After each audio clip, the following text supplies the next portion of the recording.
Check. All right, how are we doing this week?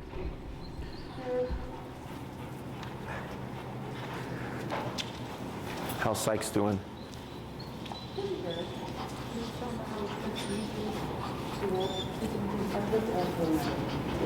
What's that? You know, she asked if I told you about the UPS visit, which I did last week. We took him to the store and how well he did. Good. Anything else? No. How's he doing with you, Chandler? Good, we're good. You're good? What's your number usually? At least not 40 years, but They usually have it at? except for one day, my mom and I took him, and he was like yelping at 40. I think because he had a little scan, so. Oh, was it on that spot? Sure. Yeah, he was super reactive, so I turned it down. Okay. But other than that, usually feel. Okay. He's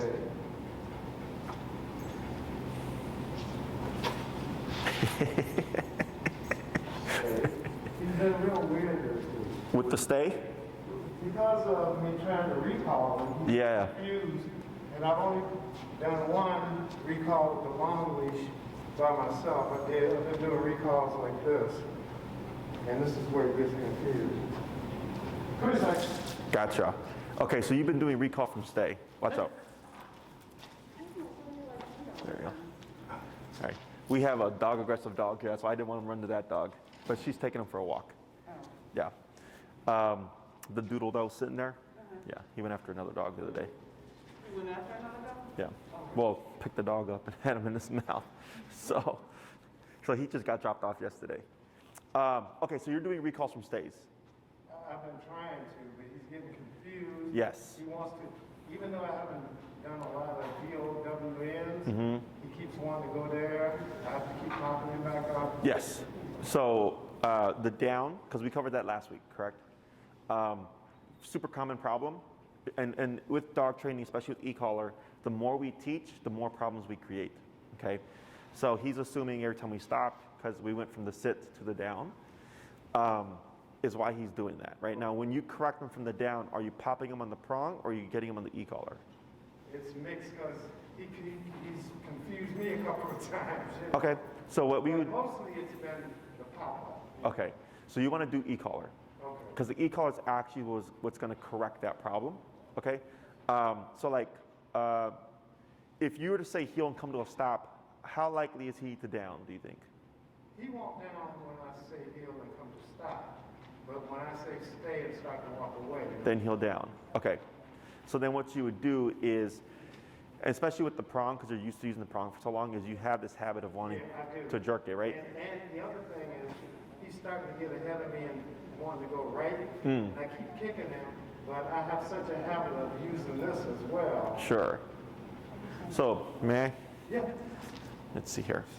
Okay. So some things that we can do, and see the remote as well. See, there you go. Yeah, it's okay. So here, he gets up, right? Tap, tap, tap, tap, tap, tap, tap, tap, tap, tap, tap, tap, tap. Right there, okay? So did you see how subtle tap, tap, tap, tap? The pressure is on the prong here, right? So yeah, most people do this, right? Which that's, with prong, when you're doing corrections, that's how it happens. But then it creates that jerking habit. And what I do is gradual and subtle, but direct pressure. Okay, so break. Right. So here, sit. If I move away, or this happens, right?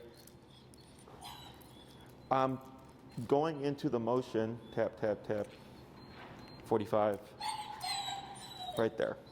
So there's no actual jerking motion. I'm going up at a steady pace until I feel the tension, and then I just freeze it at that moment. Okay. So then if I start to move around, tap, tap, tap, like right there, right? I moved quickly, but as soon as I felt pressure on his neck, I stopped. Okay, I didn't go into a full yank because I want this to do all the work. Tap, tap. There we go. Tap, tap, tap, tap.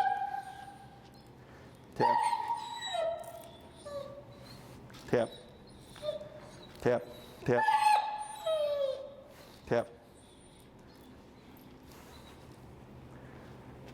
I'm not going to care about the drooping of the head. But that took me like 8 to 10 corrections. You know why? Yeah, because of the recall stuff. Because Break. I ingrained all of that negative stuff trying to do my Sit. corrections. I wasn't doing it right. Because Tap, tap. I get confused there, and I start yanking. Sure.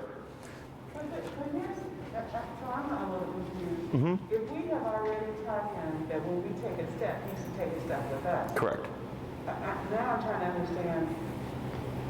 How does he know? How is this different and why are we doing it different? So here, if I cue a heel, Yes. we do this. Okay?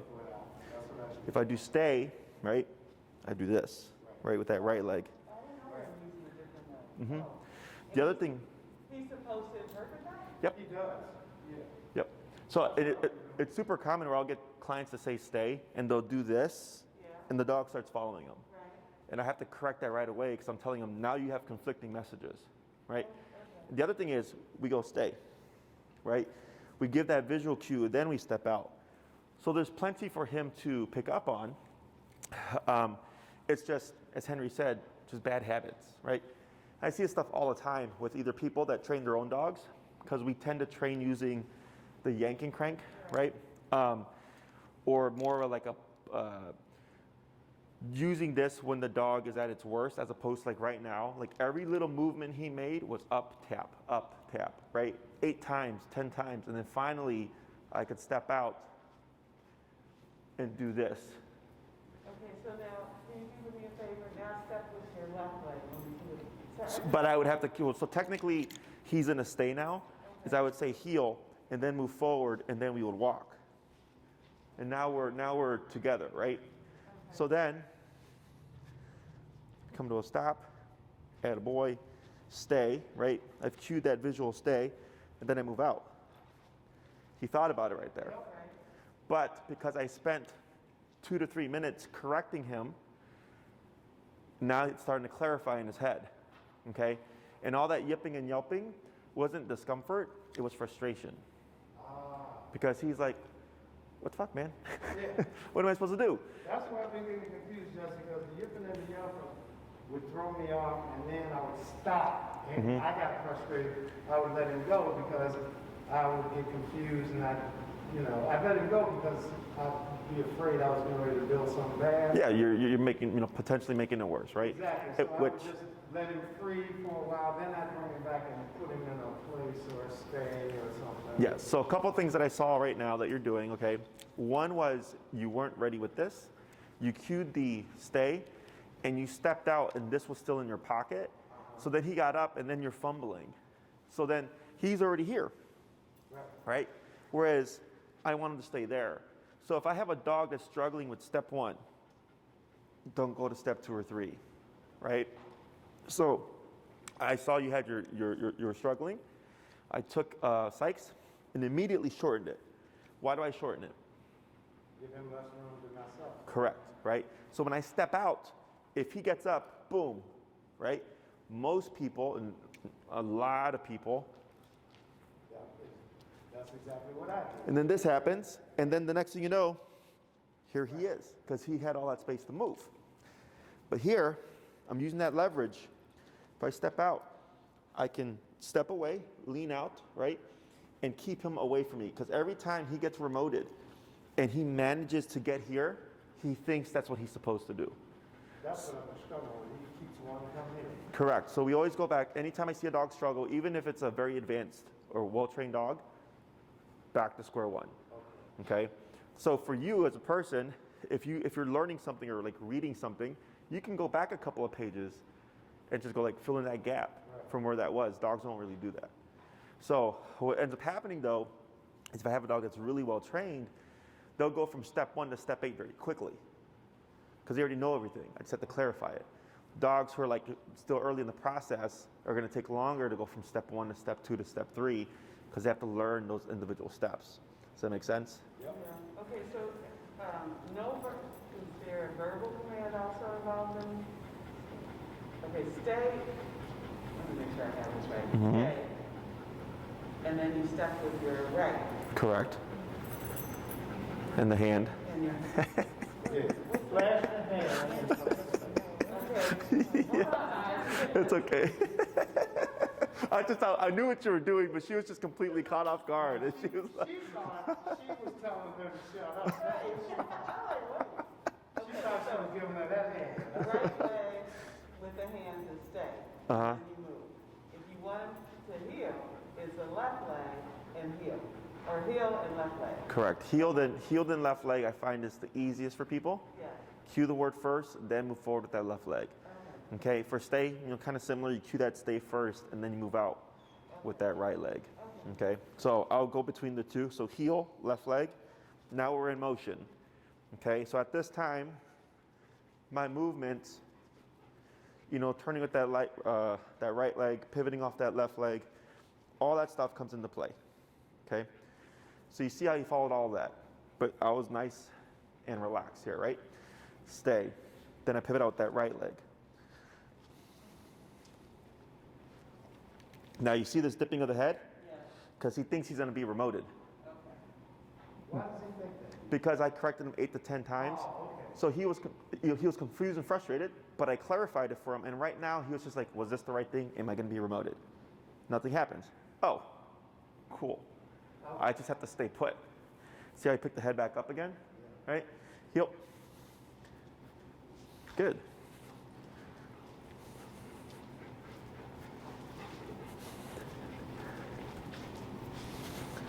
And I'm not even doing the slowdown like you're supposed to. Right. But right now, we're in training mode. So his awareness is heightened. This you would not do realistically. Like you wouldn't be on a walk, you have to do the slowdown for the walk. But this is to show you once, and you see this here, once you got the attention and your communication is clear, it can be that abrupt, but only, this is not realistic. He knows right now we're working, but once we go on an actual walk, I would absolutely still do those slowdowns. Okay, that remains in effect. That was just to show you the level of focus he actually has. One problem I've had though, and I always do the slow down. He gets ahead of me though. When I start slowing down, he's already starting to cross like I'm going to turn right. Sure. So a couple of times I've kicked him and turned the other way. Correct. But he's still been confused. I mean, he's kind of been a little right-handed in the last couple of days. I think I got wrong.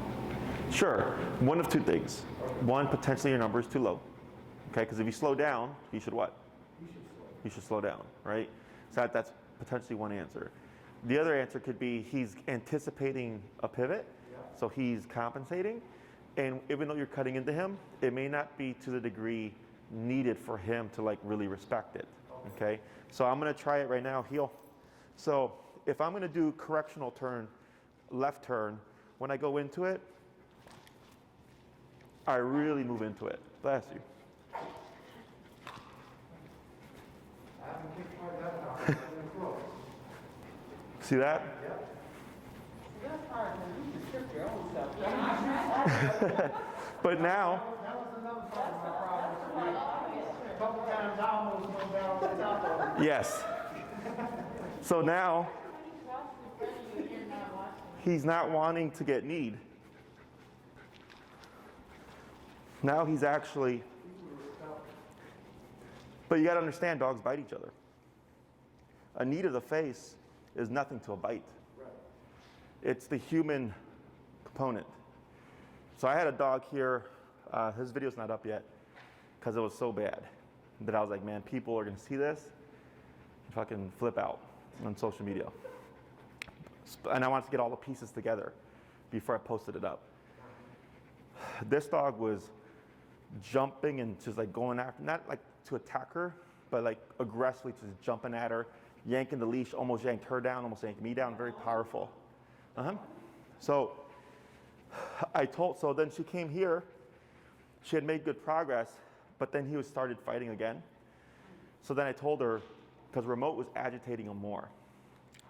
So then I told her, you have to turn into him and do what I'm doing here. But of course, she's not a trainer, so then I had to take the dog, and I really had to just, boom, get into him. And all of a sudden, all that nonsense stopped. because now it was personal, right? Because he was coming after us. So I said, all right, I'm gonna come after you then. No remote.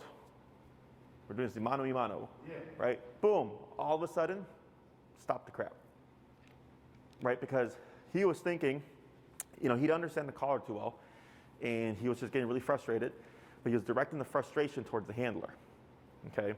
So if I keep remoting him, I'm gonna keep building frustration. And you could keep going up higher, and just keep getting more pissed off. So then I have to separate the corrections. So when the dog flipped out over this and started to come after me, I had to use a different style of correction to communicate, you're not gonna do that, okay? That's when you whack him with your knee. Correct. I had the same thing happen to my trainer here, Enrique. He has a German Shepherd as well. He was training her here on the floor, and she started jumping at him. And he's like, why does she keep jumping at me? I'm like, because she's frustrated with the e-collar. I'm like, the next time she jumps at you, you're going to just turn in. And I'm like, just pop her with that right knee. He did that once, completely stopped. Is part of the frustration on the dog's part the fact that the handler, the owner, has been incorrectly using? It's a potential part of it, yep. But the way they handle it is contingent on the dog, Okay. okay? So I have other dogs get frustrated. Like right now, he got frustrated. Right. But what did he do?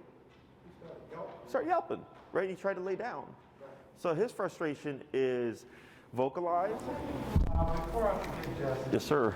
I was told a long time ago that dogs react, and this relates to when you bump them with your knee, because a lot of people think it's cruel, but I was told that dogs react to being thrown off balance. They hate that. Have you been told that? Like, no? I mean, everybody has their own No, interpretations. I was told dogs particularly, that was that whole thing where I told you about where they, did you know tell them I used to go, oh, like that. And see how he just reacted when I did it? I was told that the mother dog would pick him up, shake him, and make that noise. So obviously, just forget it. 'Cause Sure. Well, I'm not. The mother will correct them. Pick them up and all that stuff by the scruff and everything like that.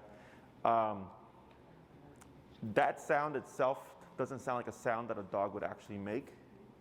Like dogs only have I forget how, it's very low, like maybe single to in the teens number of different vocalizations, from like grumbles to growls to purrs to barking, and different types of barks, whereas cats have like a ton of different vocalizations.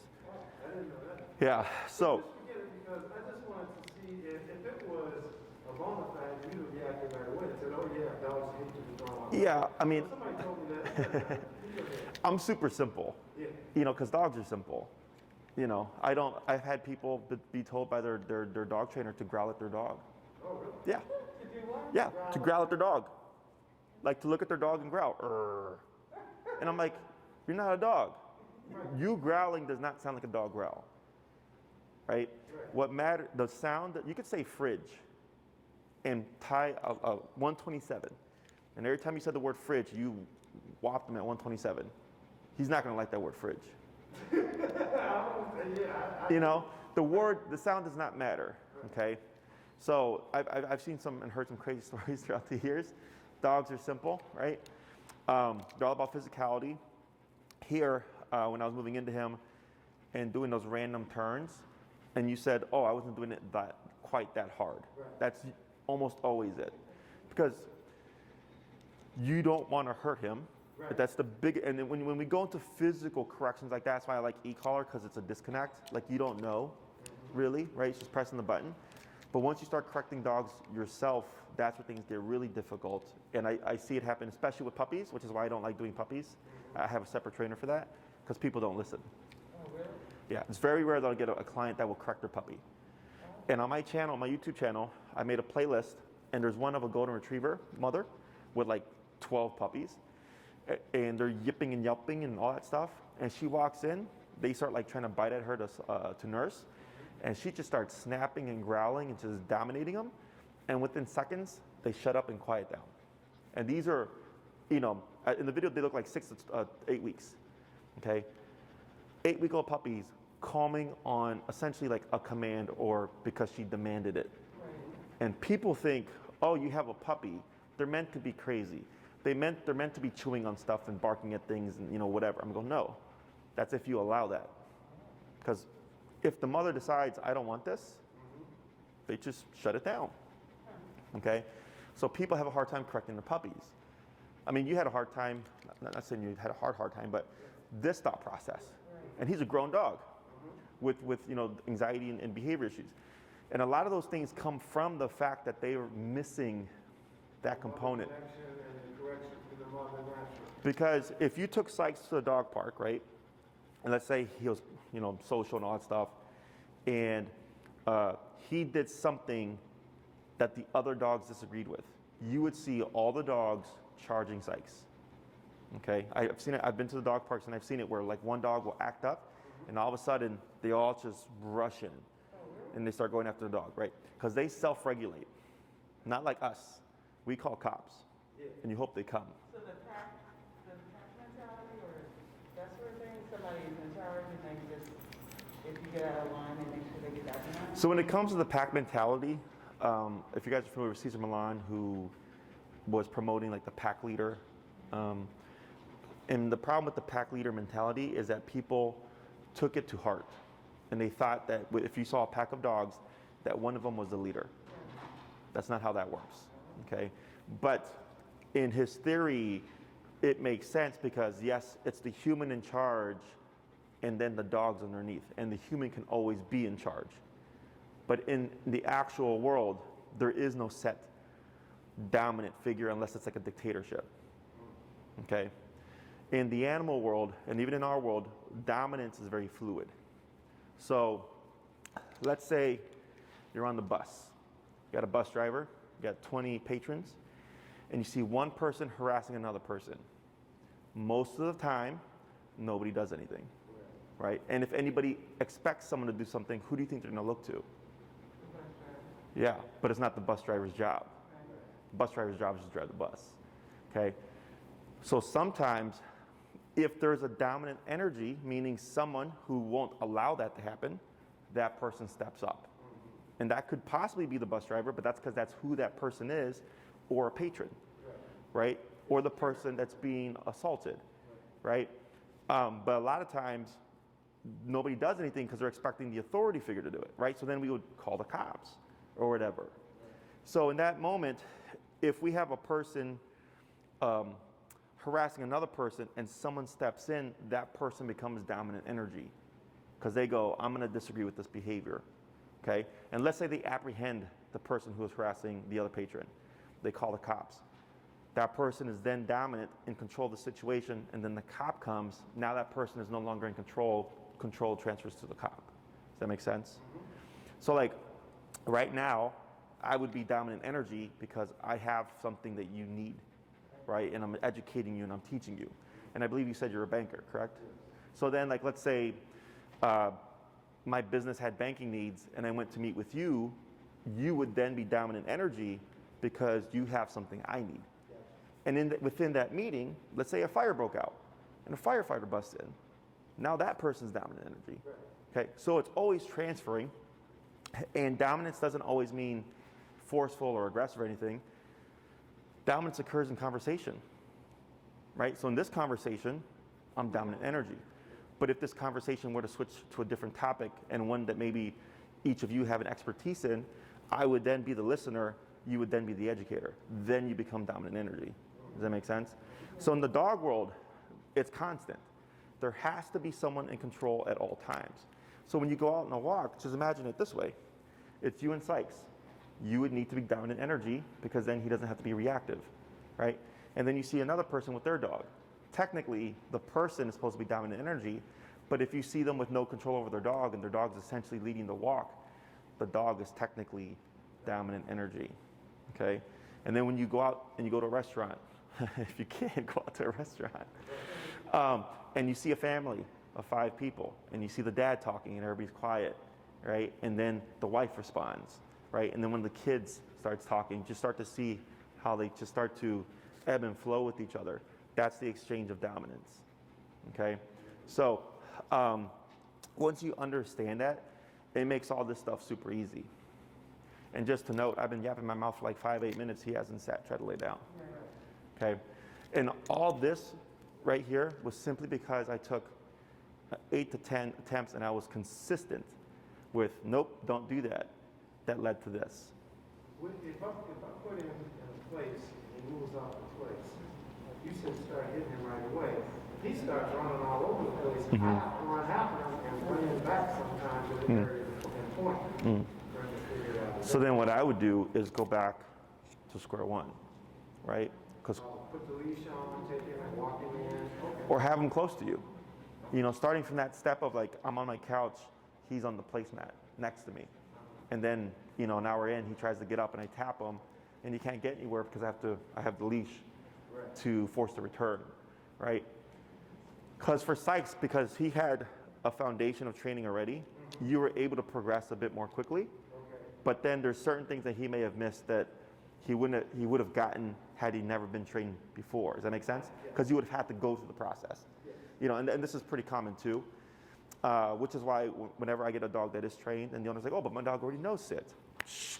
I'll tell them it doesn't matter because they don't know sit. With this, I have to reteach everything because most people's assumption is that my dog knows sit. If they don't do it, you just zap them. But no, like I got to teach it. I got to layer it in, help the dog understand this is how it works. By the way, I'm not sure I've ever talked to sit with that. Yeah. Sit. I've never used that with the sit. Sure. So super easy. Break. So he already knows it. We just didn't teach it formally. Sit, tap, and what we would do is simply just pull up. So before we did that downwards pressure. Here you're going upwards. Okay. So down.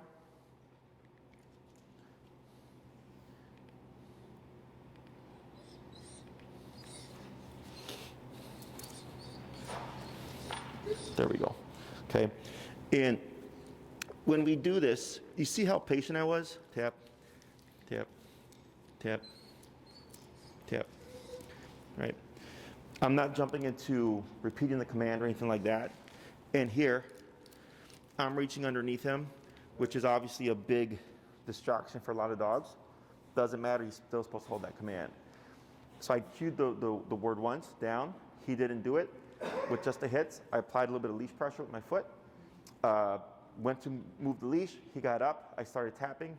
He started to get a little confused, kept tapping, put my foot on the leash again, but did not repeat the command. Okay, and I didn't go tap, tap, tap, tap, tap, tap. I went tap, tap, tap. That's where I'm trying to get my act together. My tapping motion, my tapping skills, because sometimes you want to tap, tap, tap, tap, tap, and other times like this, slow. So fast taps when you need faster movement, okay, or more power. So like let's say on the recall, if he's really slow on the recall, tap, tap, tap, tap, tap, tap, or higher power, slower taps, because you can make more pressure through faster rhythm or higher level. Okay, so here, because I want him to go into a down, which is, you can look at it as a calm or a low energy behavior, right? I would go slower, okay? Because then you're going to create franticness, okay? So then here, if I wanted to teach the sit, I would just say sit, tap, tap, and then lightly pull up, okay? So then this is going to happen, yep, tap, tap, tap. But very subtle pressure on the leash. The remote is what ultimately led to him making the decision to, I need to sit back up again, okay? Break. So what I have here is what's called the puppy push-ups. Sit. And that's where you put a dog between the sitting and down position to teach him the difference between the two, okay? So then here he's now on a sit, down, tap, tap. There we go. Then I'll wait a moment. Sit, tap. Good. Okay, so I'm just going opposite to him. Down, tap, tap, tap, tap. There. Good. Sit, tap. Good. So you see how now he's propping up into the sit? So the sit is easiest because tap, he already knows how to do it. Sit's usually the first thing anybody teaches, okay? And it's the easiest command to put a dog into, because with the way their brain works in response to pressure, they're more likely to go to this than to go to this. Down is usually the hardest, okay? So then I go between these two commands, down, tap, tap, tap, tap. See, that's where I was losing it, right before you get him to do it. Because when he starts, when I would try putting him down and stuff on the leash, and he starts trying to move away, it's with me out. You just keep following him, calmly stuff on the leash. And you want to stay still. Yeah. Most people tend to pivot. So the more you move, the more he's going to want to move with you, right? Because of the healing stuff. Sit, tap, tap, tap, tap. We lost contact. 53, tap, tap, tap.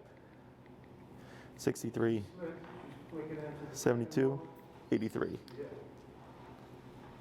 No, his neck was twitching. It was just super subtle. So I have to achieve contact again. So we're back down to 45 here. But that was 83. What just happened? Because you said we lost contact? Yeah. So right there, when he went to that down, he shifted the e-collar. Oh, so it didn't feel it? Yeah. So instead of trying to adjust it, I just forced the connection, and I have to go to 83. Oh. And now that I have connection again, I'm back to 45.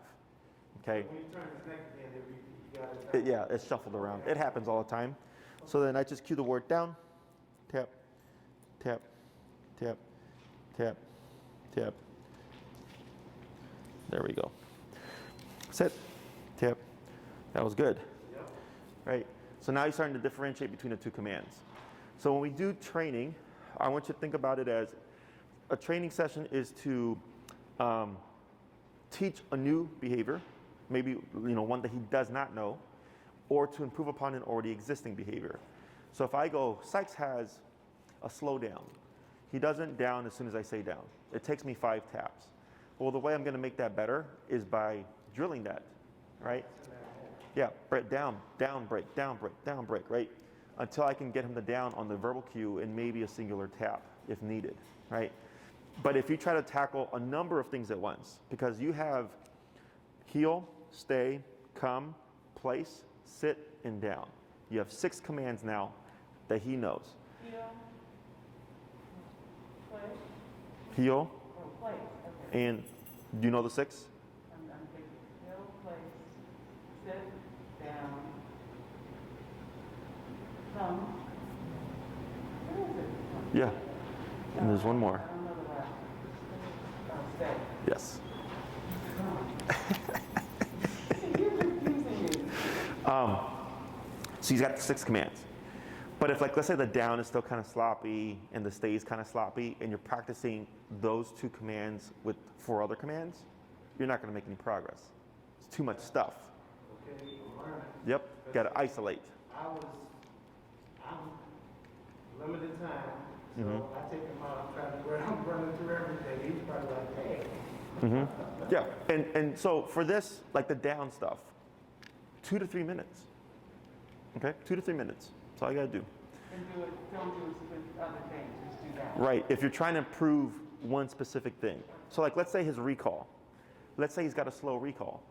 Right? And if you're trying to build a faster recall but practice 5 other things, it's not going to happen. You got to focus on the recall, right? And expect that to take time because you can't drill it too much, right? This I can drill it because he's stationary and I'm going between 2 commands, right?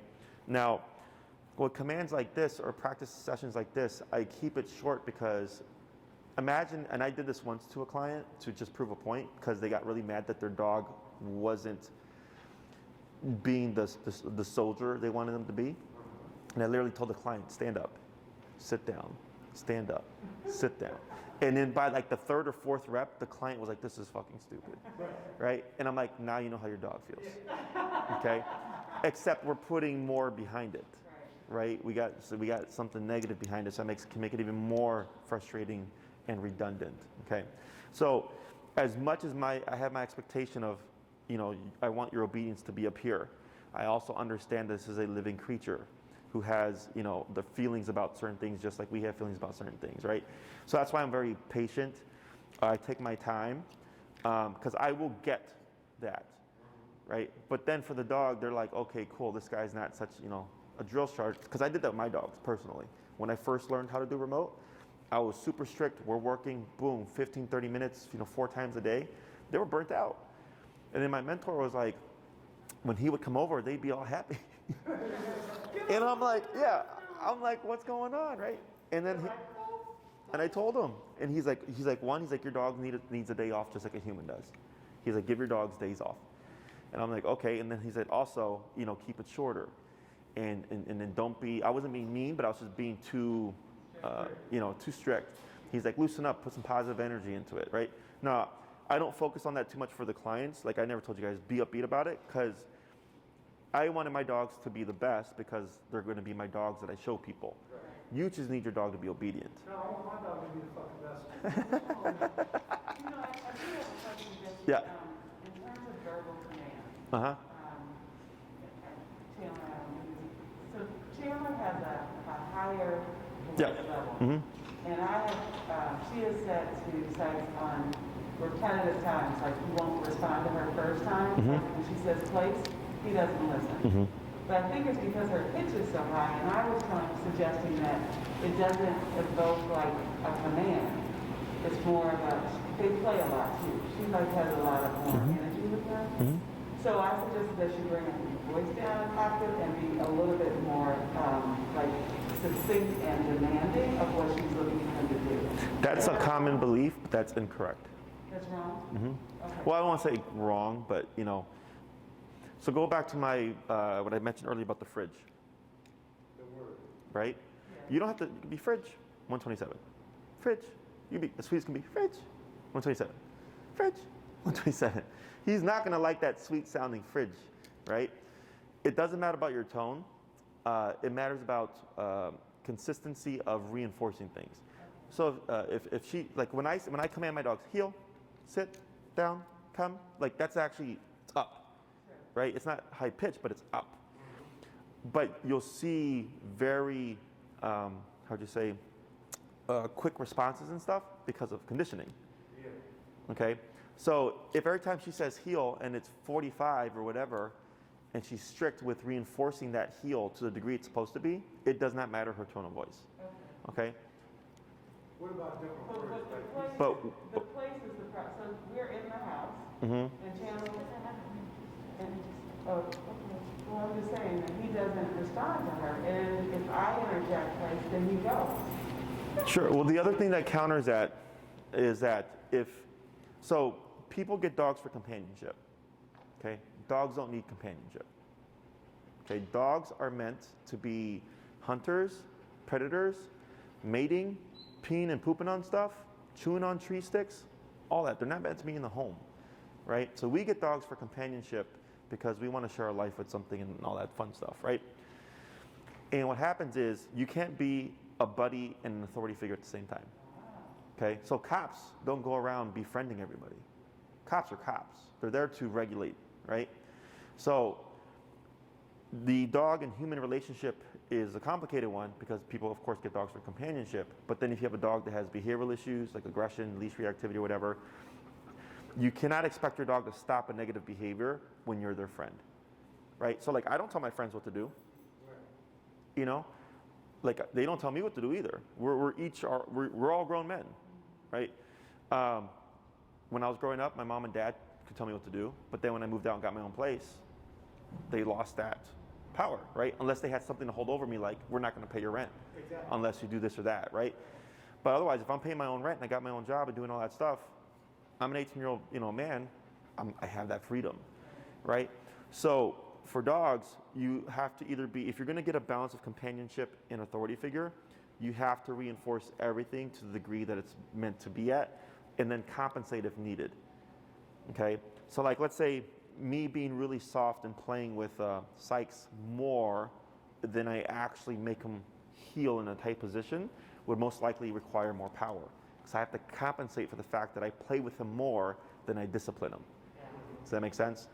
But it's easiest if we just tip the scales and I do more discipline type stuff and less fun stuff, because then I don't have to compensate. Well, is it okay in our home? Right now, she's at home with us. Mm-hmm. She is their playmate. I mean, they run through the house, they play with toys. Mm-hmm. He looks forward to the time with her. Mm-hmm. Stuff with the youngest and has more energy than she does. Mm-hmm. But when it comes to you know, having him do certain things, as I said, he's not going to be responsible on the first time around. Right. So is that okay though, if she still maintains that relationship with him? It's okay. So what I always tell people is, let's say I have a dog that has separation anxiety, okay, which has popped up a lot with quarantine. And the owner, Because even when I pull him, if I take him across the street, I was bringing him across the street to put him in the car, they were still on this side of the street. He was so concerned with them, he was getting anxiety because why aren't they coming with this is what I interpreted. I don't know what he was doing, but he has that. so look at the way I explain separation anxiety to people is if a dog feels they're in charge, okay? You guys are parents, so this should resonate really well. Is as a parent, let's say you go back and you wake up and your 5-year-old is gone. How do you feel? Right? Yep. Now, if you flip that situation and your 5-year-old wakes up and you're gone, they're going to be scared in the sense that they're alone, but they're not going to be scared for your well-being. Does that make sense? Yeah. Whereas but you would be scared for your 5-year-old's well-being, okay? So for the dogs, it's similar. Where are you going? Didn't give you permission. Can you take care of yourself? Does that make sense? Okay, that's where that that attachment and all that anxiety, in my opinion, can come from. Is the dog's in too much control, or the norm has now become we spend 24/7 with each other, so it freaks me out when something breaks out of that norm. Okay, so the way we remedy things like that is I force separation. So like my clients that are working 9 to 5, they're like, oh, my dog sleeps with my feet all day. That's why your dog has separation anxiety. Put your dog in a kennel, in a different room, close the door. Okay, if your dog is barking, correct them. Even though you're home, you're just forcing some kind of separation from 9 to 5. And people are like, but I'm right there. I'm like, yeah, but that's 8 hours of your dog sleeping at your feet, which feeds into this bigger problem. Okay, so going back, and this ties in with what I was going to mention before, is when I come in and people have an issue, I go, this is the answer.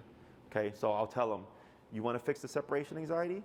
Put your dog in a kennel, in a different room, close the door, and remote them should they start to act up. Tap, tap, tap. Should they act up? And then, all right, and they go, but I can't do that. I need my dog. They provide me comfort, right? And I go, that's fine. However, you're going to have this problem.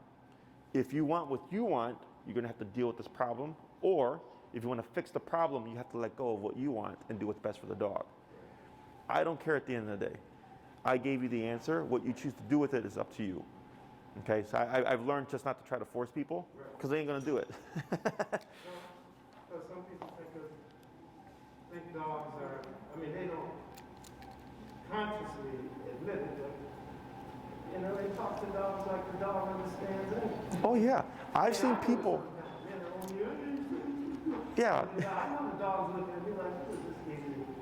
I have no idea. And to be honest with you, I do that too with my dogs. Yeah. I do it with my dogs. But the difference is I consistently discipline my dogs for whatever thing that they're doing that I disagree with until they stop. Okay? Not just try to address it and hope they stop, until they stop. Okay? So like if I have to address something now, it's minimal work. Like literally I could just go, tss, and my dog goes, oh, sorry, and goes and lays down, goes to sleep. Okay? But I've been so consistent throughout the years.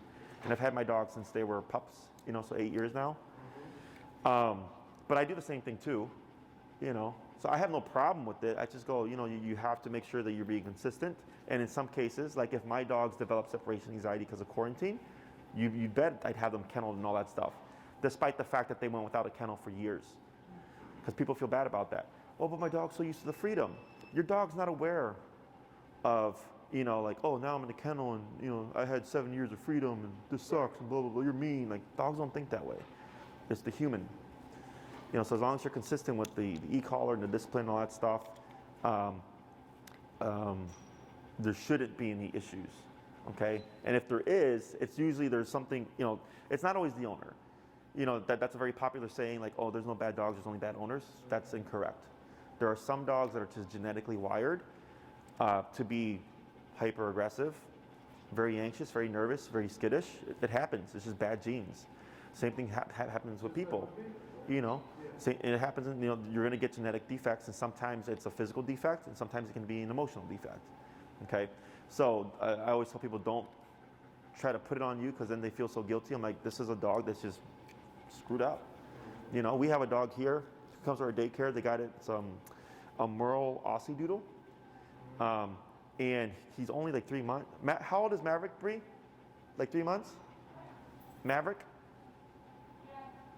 Right, he's young, right? 3-4 months. Yeah. So we got this little puppy, and he's getting double hip replacement. Yeah. He's getting double hip replacement because he's got severe hip dysplasia. No, he's not here today. But he's a puppy that's been coming to our daycare. Yeah, like that's just genetics, you know. And then the Maddie is the one that, you know, the one that I had referred you to. She's the one that saw it. She's like, did you notice he sits kind of weird? Which I did notice, but I never thought, because some dogs just sit goofy. And she's like, no. She's like, I think there's a hip problem. So she's like, I'm gonna message them. And sure enough, they went to the vet, and the vet's like, yeah, your dog has double hip dysplasia in both hips, and it's already really bad. He's already going to be needing a surgery pretty soon. Is that a breeding issue? It'd be genetics. Yeah, it's genetics. So, you know, stuff like that happens. So it's not always physical. Sometimes it's emotional as well. Because same thing happens for people. Some people are born with anger issues. You know, some people are born. Anxiety is like the most common thing that I come across with clients. You know, a lot of people have anxiety issues now, and that partially, some of that is job related. But there's also people that are just, you know, born. Yep, they're just like that. You know. Yeah, some people want to go hiking. Some people want to sit in and read. You know, some people were built for quarantine. Some people weren't built for quarantine. You know, it's just the way of Mother Nature. And again, I've been talking this whole time, and the only time he laid down was because I tapped him because he was whining. And after I corrected him, he's been quiet. 53. Yeah, that's all it was. But the key thing here is consistency. At the moment I was like, all right, I'm done with this whining, I corrected him. And then when he got confused and tried to lay down, because I just did sit down with him, right? I corrected him for that, and he's like, okay, it wasn't for downing. I guess maybe Jesse just wants me to shut up. And he's been quiet. Okay? So it should never feel like an argument. You saw just like how subtle, you know, my leash handling was, letting the remote power do all the work for me, being clear, being consistent with that communication. And then you're going to start to see like Sykes kind of, what's the word? Shine, you know? It'll be like one day he'll get his stride, right? Yeah.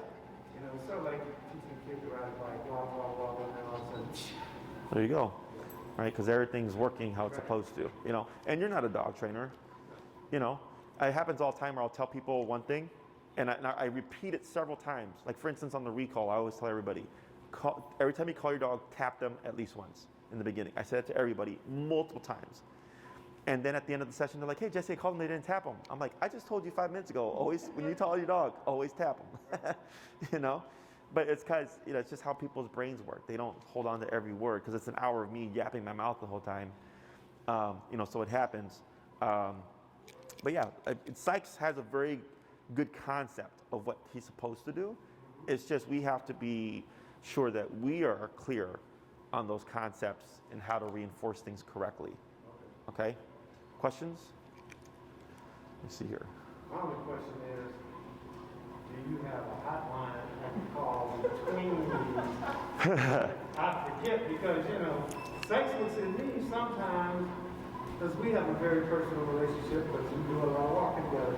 And he looks at me sometimes and goes, you don't remember what to do with it. And that's when he kind of goes crazy on me. But, Sure. no, that's cool. Questions, no matter how big or how small, are always welcome. You always have my technical support. I've had clients from like years ago text or email me. Email is always best for questions, because if you text me, I'll forget the answer. Email is best, right?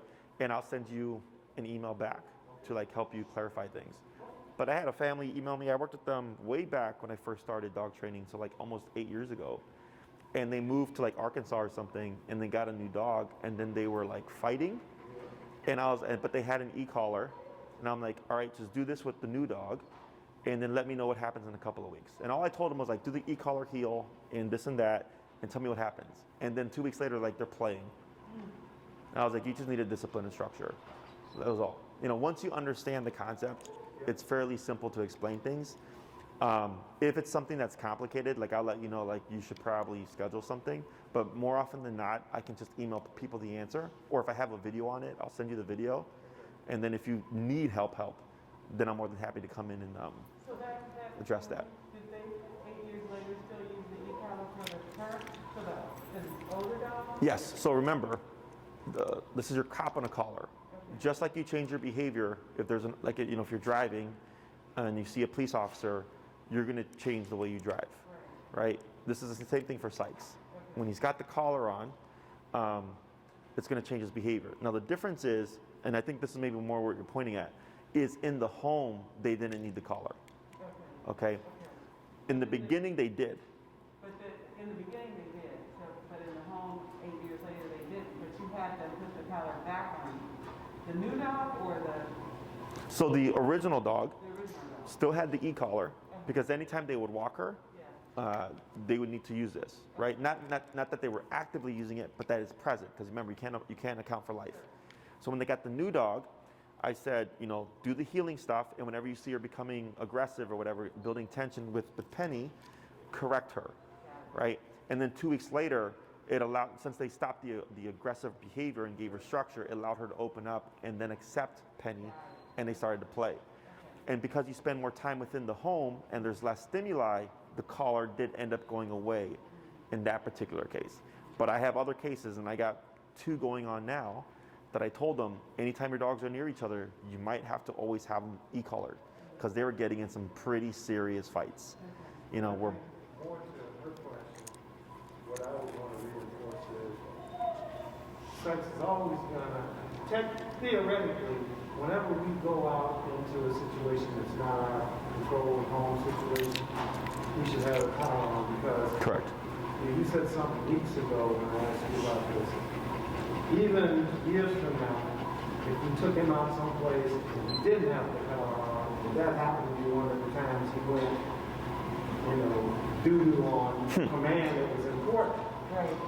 we wouldn't be able to stop. Oh, I know. Yeah. Is that correct? or That's not? correct. So think of this. becomes a part of the dog, whenever the dog, we want to make sure that we can control it. The common belief is, if I train my dog should learn to be a good dog. That's a very common belief, right? But dogs do not make proactive decisions. They make reactive decisions. A human is both proactive and reactive. I can wake up one day and decide, I want to take singing lessons out of nowhere. That's a proactive decision, right? He doesn't do that. He doesn't wake up one day and decide I'm going to lose an extra 5 pounds, okay? He's reactive, meaning if he's got that collar on, he's going to respond or react differently to stimuli outside because he knows there's a consequence. Again, that driving concept, right? The most common thing that people do is they don't go the speed limit on the expressway. It's the most common thing, right? But then you see a squad car and you'll even notice it. You'll be driving why is everybody going the speed limit? And it makes you, aware of there must be a cop around here or a red light camera or something like that because everybody's doing the right thing, right? But then once they're in the clear, there we go, okay? So it's cop and a collar is what I just tell everybody, okay? Inside the home, if you've got a great dog, you don't need it. If you go on your walks, even 8 years from now, it's just that you're not having to actively use it. So like my dogs, I remote them once in a blue moon. It's just so ingrained in them that they just do what I tell them. But I'm a dog trainer, been doing this for 10 years. So it's just my personality. So for you and Sykes, earlier when you mentioned about the turning and him crossing over, and I was like, it's one of 2 things. Either one, we're not high enough, because if you're slowing down, he should slow down with you. Or maybe he is making the overcompensation of cutting over. But then when I did those left turns, and then you noted I don't left turn like you left turn, right? So those are 2 potential answers to address that problem, okay? Other questions? So one more question, and I know you touched on this, but I want to have you remind me.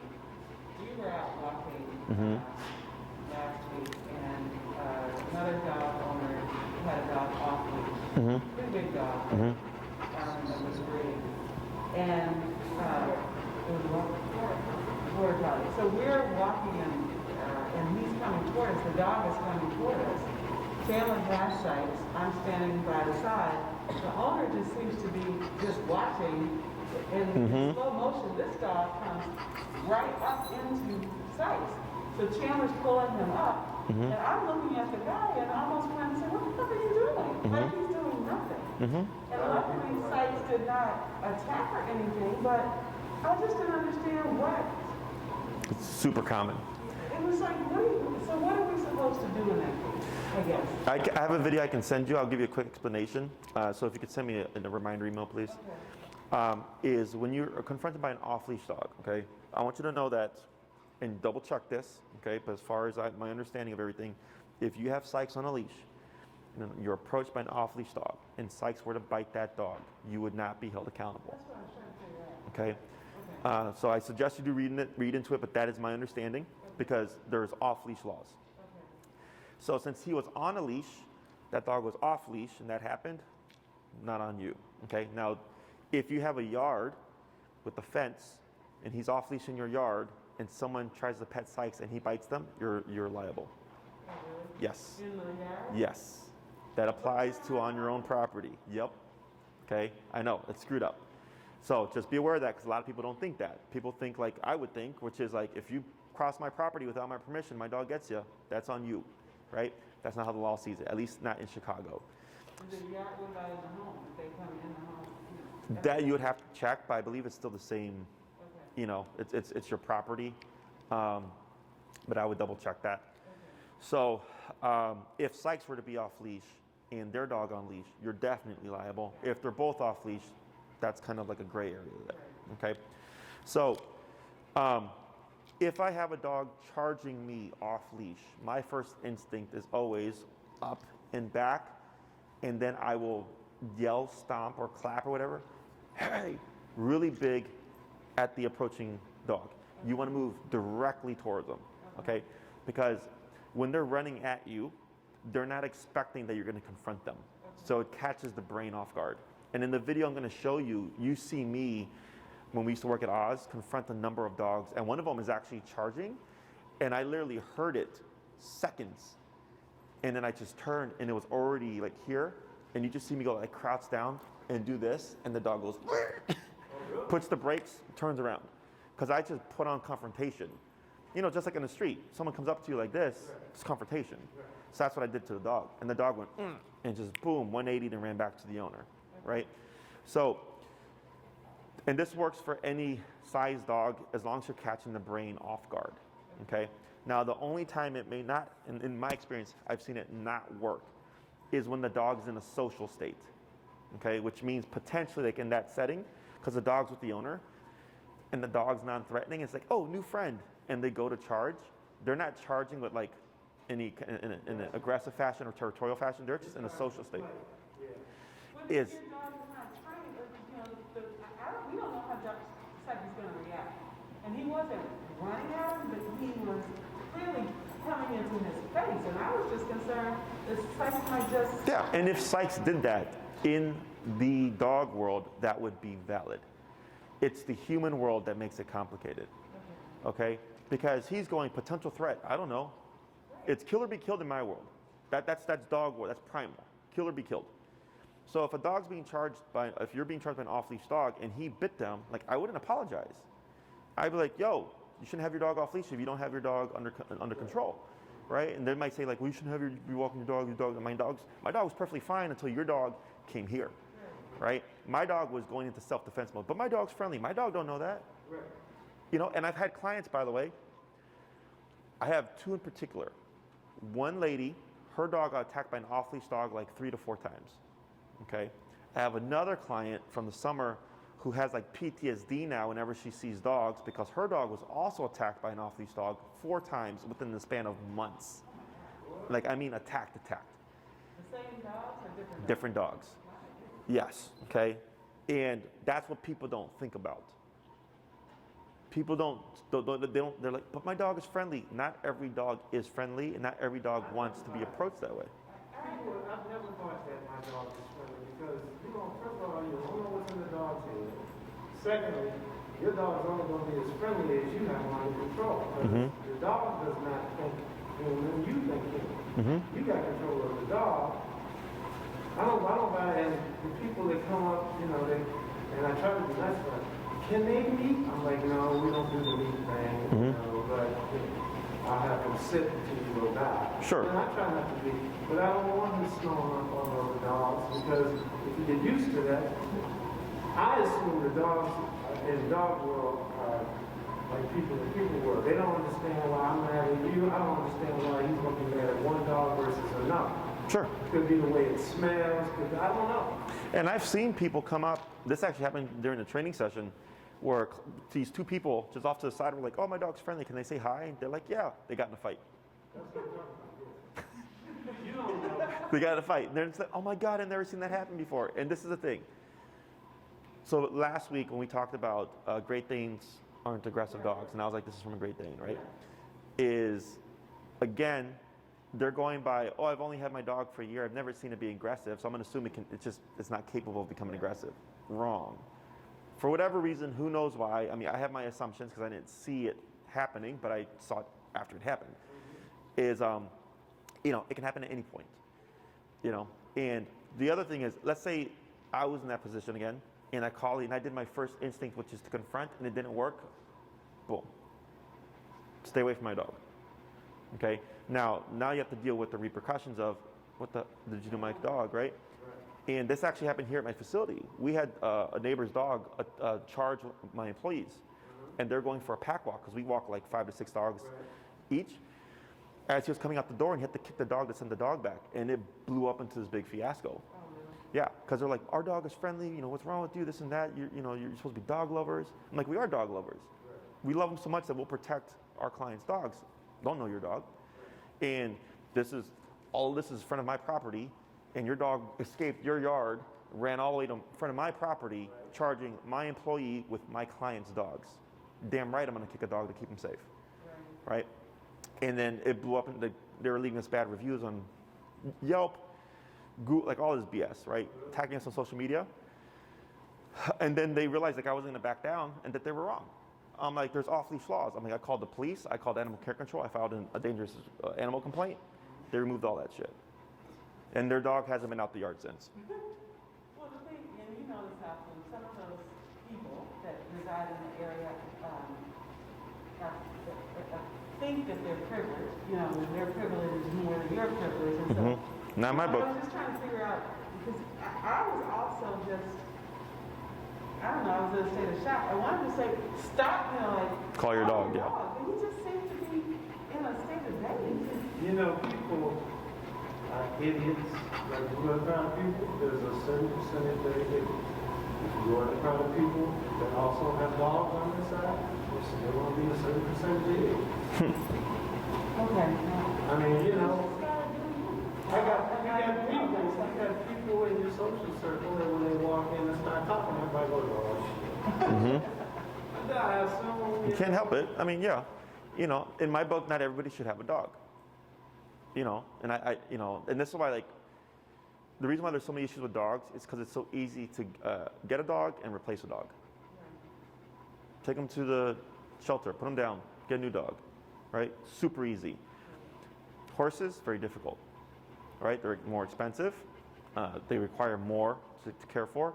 You have to educate yourself because a horse can kill you, right? People don't treat horses like they treat dogs, but it's because dogs are so, nice try, buddy. Dogs are so easily replaced and obtained that's created this kind of mentality. Also, just the notion of like, when I look at the world, because I'm very strict, like I hate when people just try to rush across the street and stuff. I'm like, and it's on my green.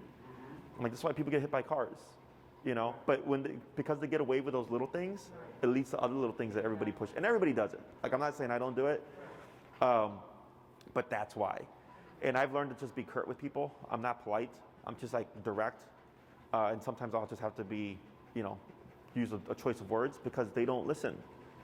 Until you say, get your fucking dog, and all of a sudden they're like, oh, what's going on? I'm like, that actually happened to us on a pack walk. The one that you're talking to me about, remember you're joining us? This guy had these 2 dogs, and all my people stepped to the side and had their dogs at their side, and this guy just shows up, and one of them is muzzled, right? And he just lets the dogs go up to the muzzled one. And I'm like, get your dogs back, right? And then he's like, and then the dog blew up. And he goes, oh shit. I'm like, get the fuck out of here. I'm like, what did I tell you? And then he's looking at me like I'm the asshole. You know, so I've just learned to be curt with people because the bluntness catches them off guard. That they're like, you know, and then sometimes you have to be super blunt. I'm not trying to be mean, but you're just trying to prevent a situation, right? And I don't care if they don't like me. They're not a part of my life, you know? So, break. That was a long sit there, buddy. But I'll send you those videos. They'll show you how I go about approaching it. And don't be afraid to speak up is what I tell everybody. You know, in his world, that's what he would do, right? So if something like that happens, that's where those dogs become reactive even more because he's like, shit, I was attacked by an off-leash dog. You didn't do anything. So now I really have to step up because it was me that got hurt. Okay, so there's a deeper kind of understanding and meaning behind it when you step up for Sykes because he's actually expecting you to because you're that authority figure. You can't be an authority figure just to him and not regulate, you know, when needed, you know, and I'm respectful of people. If I know I have like a dog that, you know, like I'll give more space and stuff like that, but sometimes it's completely on them. Off-leash dog, like that's not my bad. I was just walking on the sidewalk. Dude, since we've been coming to see you and I walk in, I have a habit of somebody's coming down the street with a dog, we move over, and I sit in and they might be from here to that corner, and they'll come all the way back. Occasionally there are people that will see me do that. They'll get all the way up and then bring the dog over. Because they think you say, yeah. You know? Yeah, it And happens. it's a beautiful dog. Can they meet? I'm like, you know. I had a situation where a parent was with a kid. The parent was back here, the kid was walking out. Sure. And I had pulled Sykes and sat him down on the side. Oh, yeah, and Way they walk over across here. the street. The kid comes up, I said, no. Yeah. You don't put your hand in front of a dog. And the parent is still, hasn't said a word. And I said, we don't let children touch the dog. Yeah. And they still didn't acknowledge it. They just like, oh, such a beautiful dog. Now, And I'm just like, are you all But crazy? here's the other thing. There's this one older, elderly lady. She's like Irish or something. And I used to see her out on walks like that at a certain time. And she, from day one, asked as she started petting, oh, he's so beautiful, can I pet him, you know? And she stood there and petted him and talked to her, and I was polite her. And then I didn't see her for a couple of weeks. Next time I saw her, bam, right to the same thing. And I'm like, Now you've created a... yeah, but I'm also, and I'm trying not to be rude to the lady. But number one, I don't want anybody getting too familiar with my dog. But more importantly, if you ask me and you're this far away, I'm gonna say, well, I don't really like keeping petting. Because I don't know, one day he might decide he doesn't like the way somebody smells. I don't know. Yeah, no, I had a lady, it was one of my first clients. It was like a really good friend of hers who had a German Shepherd since a puppy and was ironically bragging to her friend, I could do whatever I want to this dog. And the dog was sleeping on the couch. And she went and stuck her face in the dog's face as it was sleeping on the couch, dog bit her in the face. Right? And she asked me, she's like, why did that dog do that? I'm like, because, well, one, the dog was asleep, got startled. Two, maybe she's been doing that, and then finally, after years of being treated that way, the dog said, you know what, not today. Not today. You know, just like a human, right? Like, you get people who, like, are bossed around or whatever, or spoken down to and stuff, and then one day it's just like, here you go. That's what happens, right? So that's why I said he's a living, breathing creature. I do want to have that control and all that stuff. At the same time, I try to be understanding because then we create these other problems. So. All right, Jesse, thanks. You're welcome.